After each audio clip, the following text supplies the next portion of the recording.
오늘 계신 하나님 말씀 룻기 1장 1절부터 5절에 있는 말씀 우리 한 목소리로 같이 봉독하십시다. 룻기 1장 1절부터 5절에 있는 말씀입니다.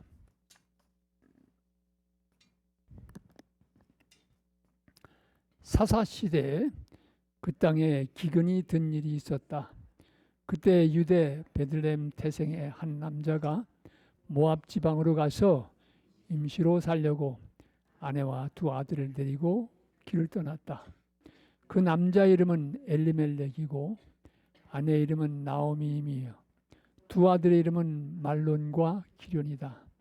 그들은 유다 베들레헴 태생으로서 에브랏 사람인데 모압 지방으로 건너가 거기에서 살았다. 그러다가 나오미의 남편 엘리멜렉이 죽자 나오미와 두 아들만 남았다. 두 아들은 다 모압 여자를 아내로 맞이하였는데 한 여자 이름은 룻이고 또 한 여자의 이름은 오르바였다. 그들은 거기서 10년쯤 살았다. 그러다가 아들 말론과 기련이 죽으니 나오미는 남편에 이어 두 아들마저 잃고 홀로 남았다. 오늘 우리에게 주시는 하나님의 말씀입니다. 말씀을 주신 주님께 감사드립니다. 사랑하는 성도 여러분, 지난 한 주간 동안도 안녕하셨습니까? 요즘 아침 저녁으로 기온차가 심해서 여러분 건강에 특별히 유의하시기 바랍니다. 오늘도 우리가 함께 모여서 이렇게 예배드릴 수 있게 된 거 얼마나 감사한지 모릅니다. 여러분 달려나오실 수 있는 건강이 있으셔서 감사하고요. 또 우리가 이렇게 아주 예배드릴 수 있는 우리 건 아니지만 공간을 주셔서 감사하고 또 함께 예배드릴 수 있는 성도가 있다고 하는 것 얼마나 감사한지 모르겠습니다. 오늘도 마음을 모아 예배드리신 여러분 한 분 한 분 위에 또 후에 동영상을 통해서 유튜브 동영상을 통해서 말씀을 대하실 성도 여러분들께 우리 주님께서 주시는 은혜와 평강이 충만하게 임하시기를 진심으로 기원합니다. 지난주에 말씀드린 것처럼 교회력의 처치 캘린더 교회력에 따르면 지난주를 성령 강림절 지나고 우리는 이제 일반 절기에 접어들었습니다. 일반 절기가 어디까지 가느냐?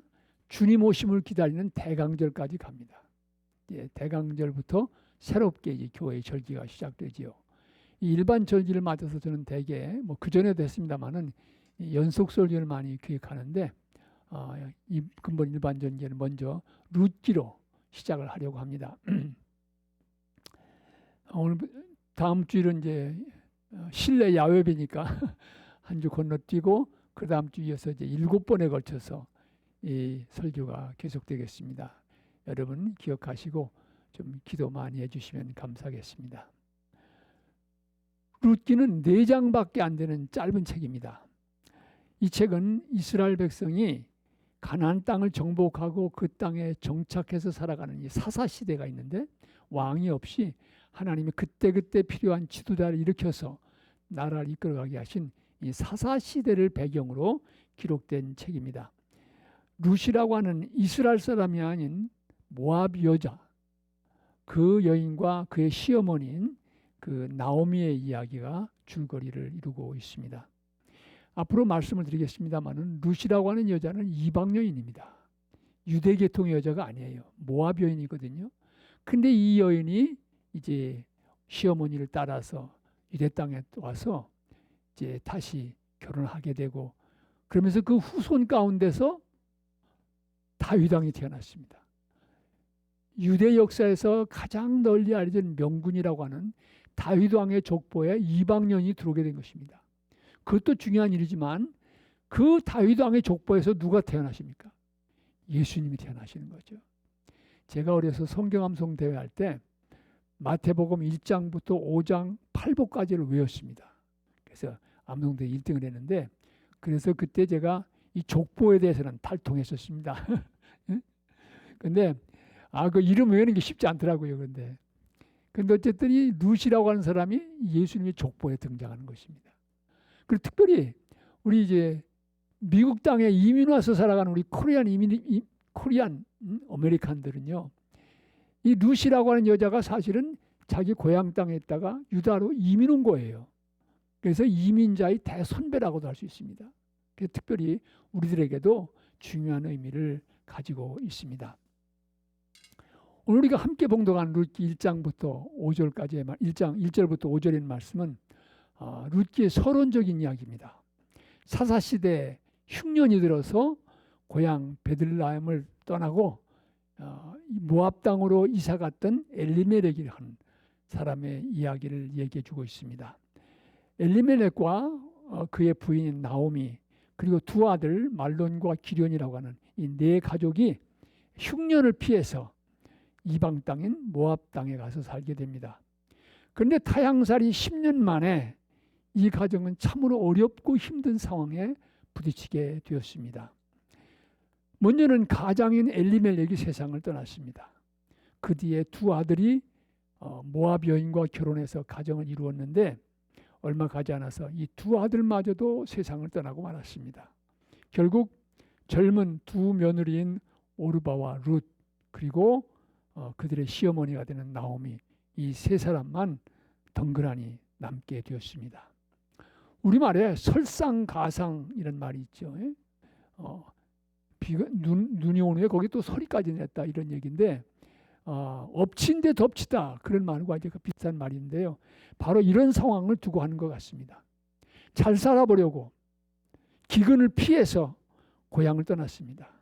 그래서 보다 나은 삶을 꿈꾸며 모압 땅을 찾아갔는데 10년의 흐르는 세월이 흐르는 동안 이 기대는 이 꿈은 다 물거품이 되고 말았습니다.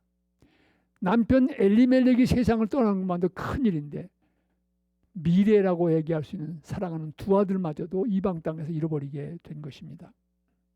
여러분 우리가 인생을 살다 보면 고난이 우리에게 찾아올 때 이렇게 한 가지만 오는 게 아니고 올 때 두 가지 세 가지 겹쳐서 올 때가 있어요.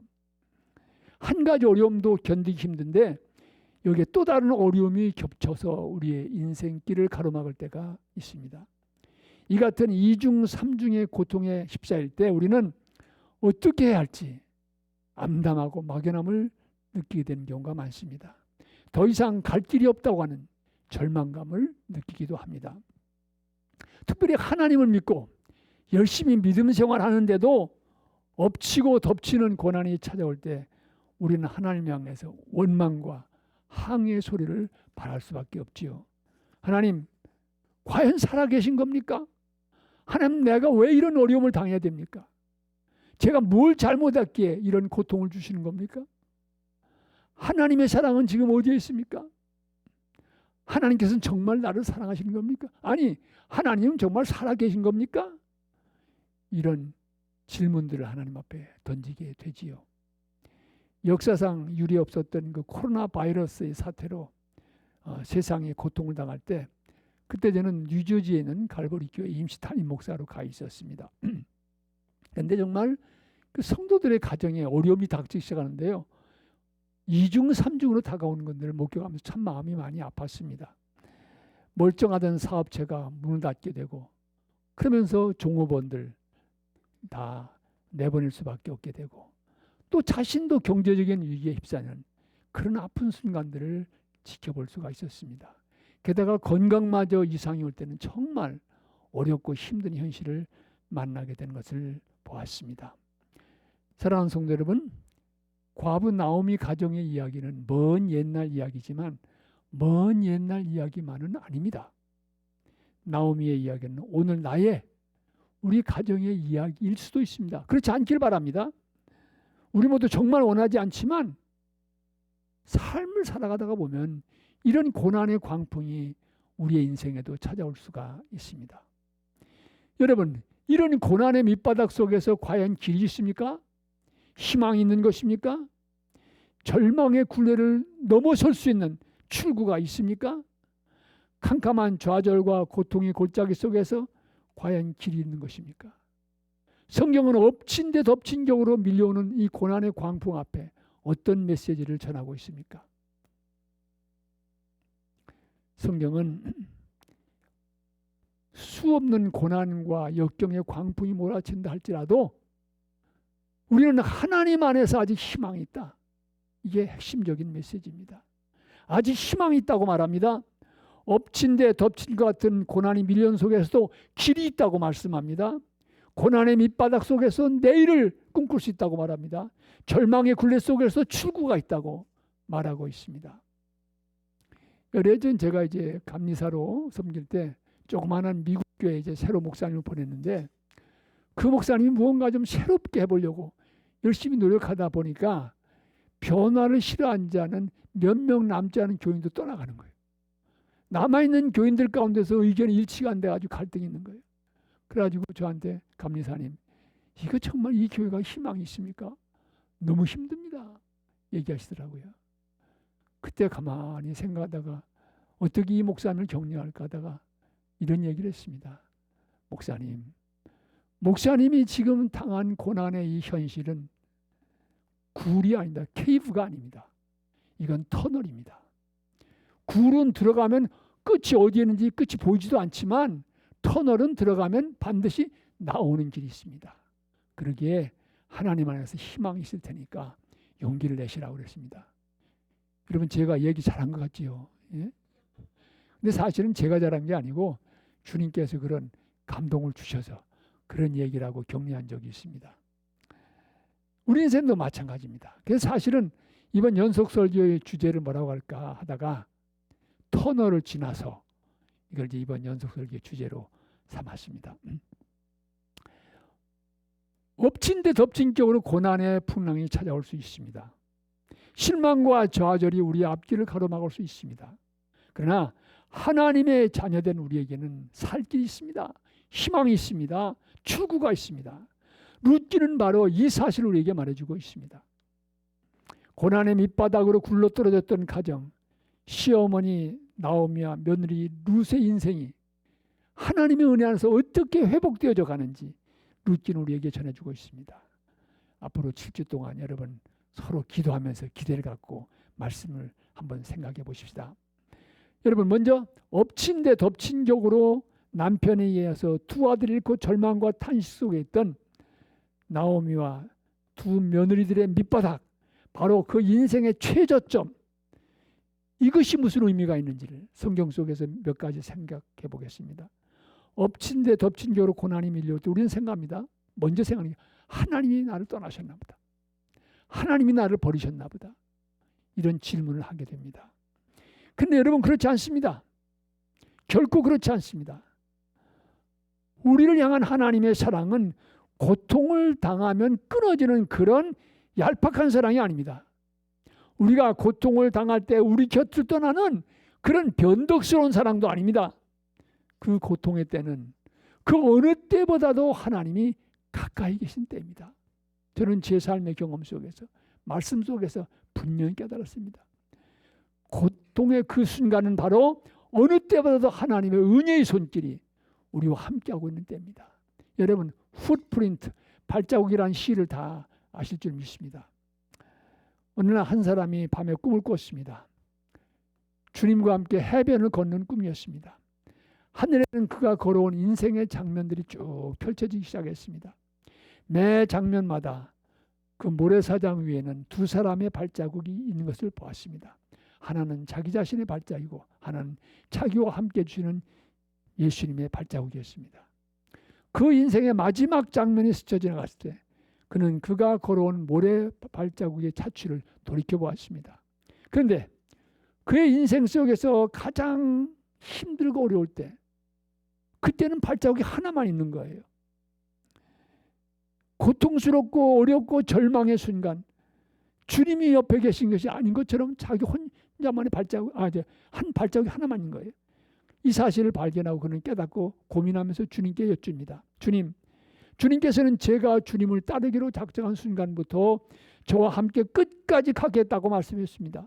그런데 제가 걸어온 인생의 여정 속에서 가장 힘들고 어려웠을 때, 어느 때보다도 주님이 필요했을 때 주님은 왜 저를 떠나셨는지 알 수가 없습니다. 그때는 발자국이 하나밖에 없습니다. 무슨 까닭입니까? 주님께서 대답하십니다. 내 아들아, 내 사랑하는 아들아, 나는 너를 사랑하기에 절대로 떠나지 않았단다. 내가 고난과 역경에 지쳐 있을 때, 오직 한 사람만의 발자국을 보았을 때, 그때 나는 너를 업고 갔느니라 말씀하십니다. 아멘. 엎친 데 덮친 격으로 고난이 밀려옵니까? 감당할 수 없는 실패와 절망의 문제가 우리 인생 속에 찾아옵니까? 하나님이 떠나신 것 아닙니다. 하나님은 결코 떠나실 수가 없습니다. 그때는 하나님 우리 인생 속에 가장 가까이 계신 때입니다. 그때는 하나님이 우리 인생에서 어렵고 힘든 그때 우리를 업고 가시는 때입니다. 여러분, 그리고 고난의 밑바닥 바로 그 자리는 하나님께서 우리 인생을 깨뜨리시고 새롭게 빚어가시는 때입니다. 고난의 풀무불은 우리 인생이 주님의 손 안에서 정결케 되고 새롭게 빚어지는 몰드되는 때입니다. 하나님께서 우리를 깨뜨리시고 주님이 원하시는 그릇으로 만들어 가시는 가장 강력한 길이 고난 속에 숨어져 있습니다. 고난을 통해서 우리는 나의 진정한 모습을 보고 새로운 존재로 다시 태어나는 것을 보게 됩니다. 무엇보다도 우리가 고난을 만날 때 나라고는 인생이 가지고 있는 한계, 내 능력의 한계를 보게 됩니다. 설상가상으로 고난이 밀려올 때 우리는 내가 가지고 있는 지식, 내가 가지고 있는 능력의 한계를 처절하게 발견하게 됩니다. 똑똑한 줄 알았지만 별것 아닌 자신을 보게 됩니다. 유능한 줄 알았지만 밀려오는 고난 앞에서 무능하기 짝이 없는 자신을 보게 됩니다. 이때 우리는 절망하게 됩니다. 출구가 없다고 하는 좌절감을 맛보기도 합니다. 전문가의 도움을 구하지만 그들도 어쩔 수 없다고 말할 때 우리는 정말 하늘이 무너진 것 같은 절망을 느끼게 됩니다. 여러분, 나 자신에 대한 절망은 죽음에 이르는 병일 수 있습니다. 그러나 성도 여러분, 그리스도 안에서 나 자신에 절망하는 것은 생명에 이르는 병이 될 수 있습니다. 진정 우리의 인생이 절망 속에서, 불행 속에서, 실패 속에서 깨어져 갈 때 바로 그 밑바닥의 순간은 우리가 두 손 들고 하나님 앞에 항복할 때입니다. 고난의 밑바닥은 바로 우리 두 손을 주님의 향해 높이 쳐들 때입니다.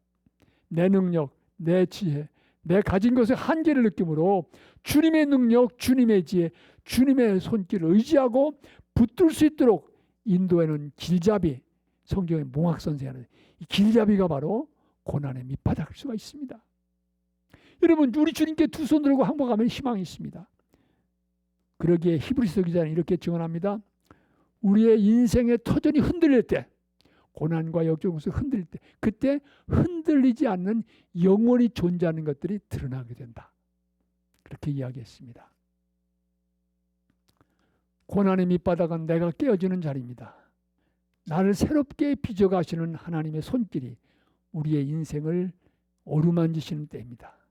나오미와 두 며느리가 부딪힌 고난의 밑바닥, 그곳에서 그들은 인생의 한계를 처절하게 느꼈습니다.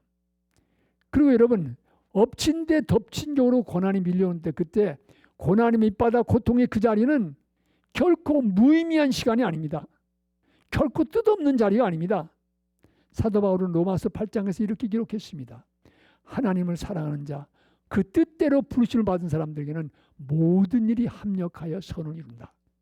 여러분, 모든 일이라고 하는 것은 좋은 일만이 아닙니다. 우리 인생에서 부딪히는 고난, 역경, 아픔, 이 모든 것들도 하나님의 손 안에서 유익함을 가져다 준다는 것입니다. 분명히 고난은 견디기 어렵습니다. 그러나 그 고난은, 그 아픔은 그리스도 안에 뜻이 있습니다. 의미가 있습니다. 우리가 고난 속에 담겨진 주님의 뜻과 의미를 깨닫게 되면 고난의 가시가 뽑힌 것입니다. 그 고난 바로 감사의 시간으로 변화될 수 있습니다. 여러분, 그 100주년 기념교회를 섬기시다가 은퇴하신 이재철 목사님께서 여러 해 전에 회복의 신앙이란 책을 펴내셨는데 그 책 속에 이런 얘기가 나옵니다. 목사님께서 교회 사무실에서 이제 밖으로 나가려고 외출하려고 할 때 가끔 다른 자동차가 더블 파킹을 하고 운전수가 잠궈놓고 갈 때가 있어요. 그러면 사람들은 뭐라고 합니까? 주인 어디 있습니까? 빨리 내려오라 하십시오. 근데 목사님은 그렇게 생각하지 않았다고 해요. 하나님께서 내 인생에 함께 하셔서 분명히 나를 좋은 길로 인도하시는데 지금 내가 나가야 되는 시간인데 왜 이 길이 막혔을까? 적어도 두 가지를 생각할 수 있을 것이다.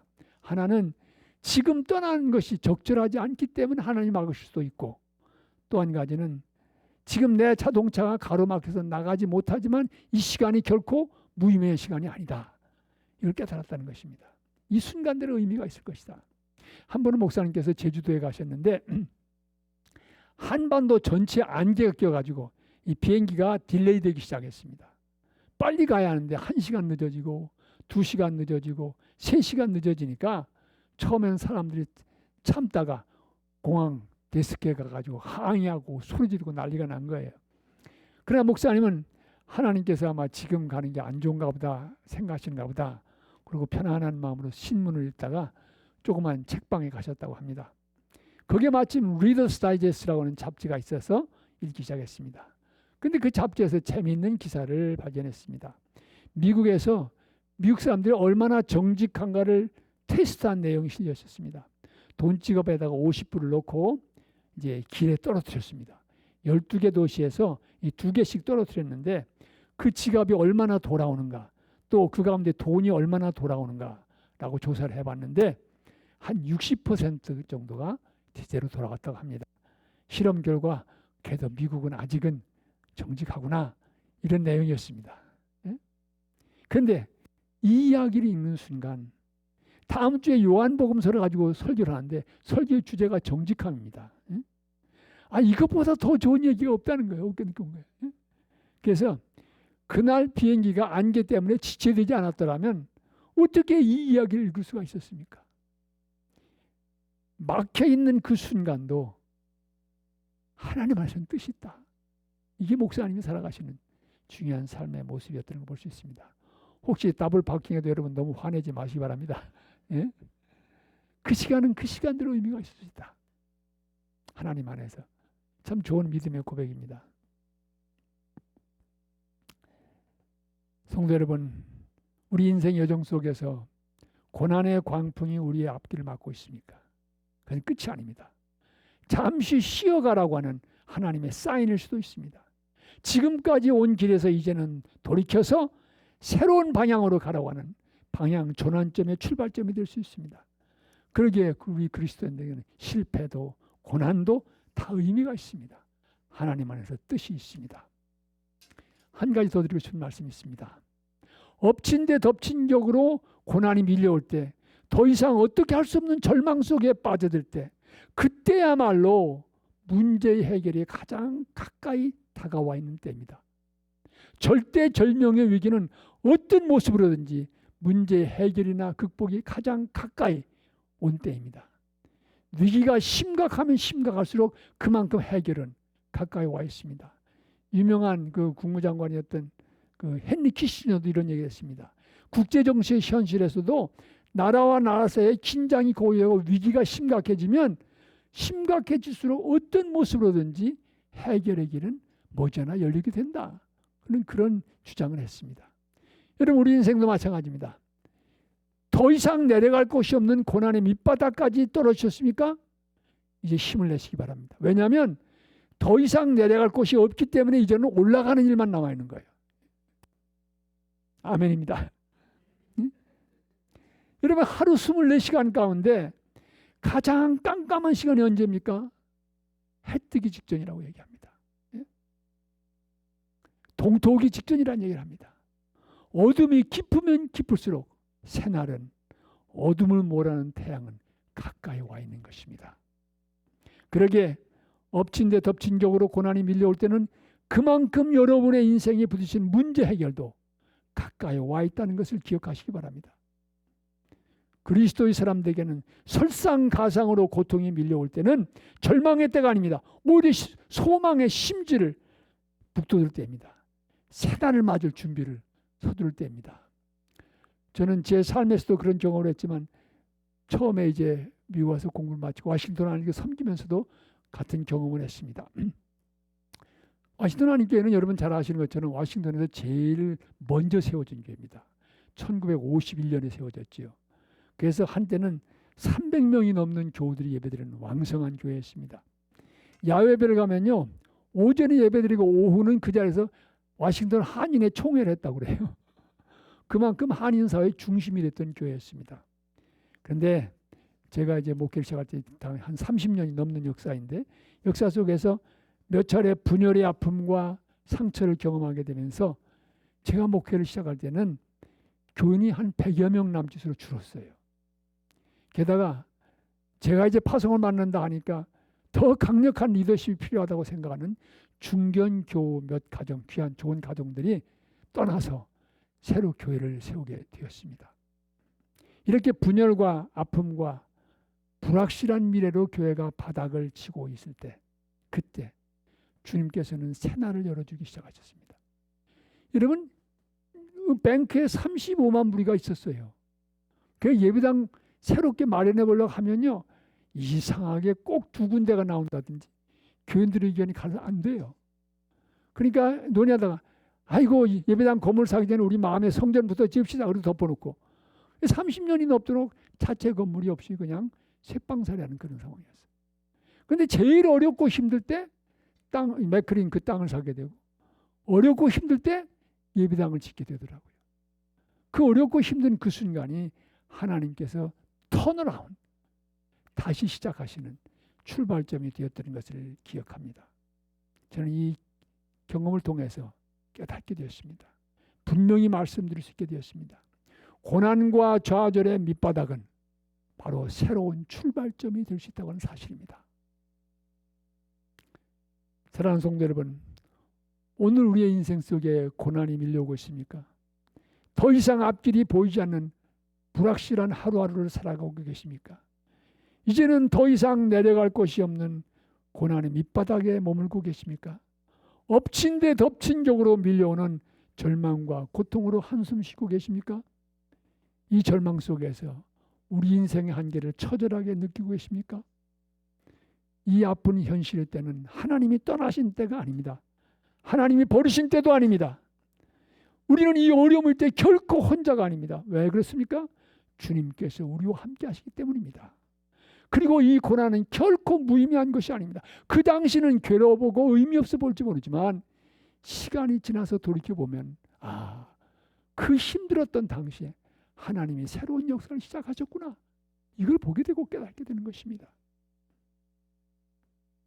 사랑하는 성도 여러분, 더 이상 내려갈 수가 없다 하면, 더 이상 떨어질 수가 없다고 하면 이제 우리에게 남아있는 것은 올라가는 것뿐입니다.